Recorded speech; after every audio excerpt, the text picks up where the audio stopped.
Baş prokuror yanında Korrupsiyaya qarşı mübarizə baş idarəsi Qaradağ rayon icra hakimiyyətində yoxlamalar aparıb. Unikalın əldə etdiyi xəbərə görə yoxlamalar nəticəsində rayonun icra başçısının muavini Muradov Nadir Yadullaoğlu həbs olunub. Onun hansı səbəbdən həbs edildiyi hələlik açıqlanmayıb.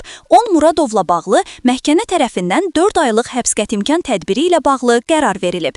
Hazırda həbsdə olan sabiq MSK üzvü Akif Qurbanov sosial media hesabında cinayət məsuliyyətinə cəlb edilən PAN-ın sabiq rəhbəri Ramiz Mehdiyev ətrafında gəzən söz söhbətlərdən yazıb. Konkret az məlumat verir ki, o MSK sədri Məzahir Pənahovun da Ramiz Mehdiyevə ata deyə xitab etməsinin şahidi olduğunu bildirib.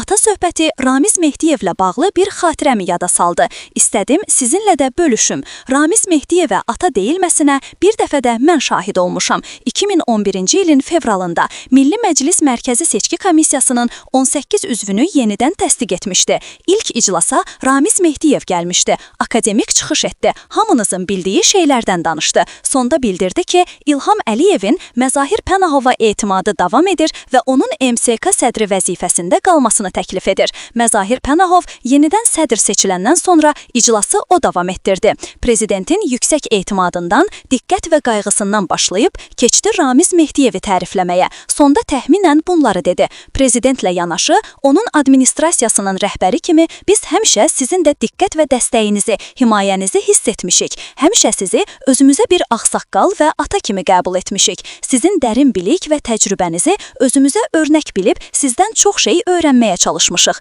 Necə ki, atalar, valideynlər öz övladlarının səhvini, nöqsanını görür, amma onları bağışlayır, onlara doğru yol göstərir. İnanırıq ki, siz də bizim nə səhvimiz, nöqsanımız varsa bir ata kimi onları övladlarınızın səhvi kimi qəbul edərək bağışlayacaq, bizə doğru yol göstərəcəksiniz.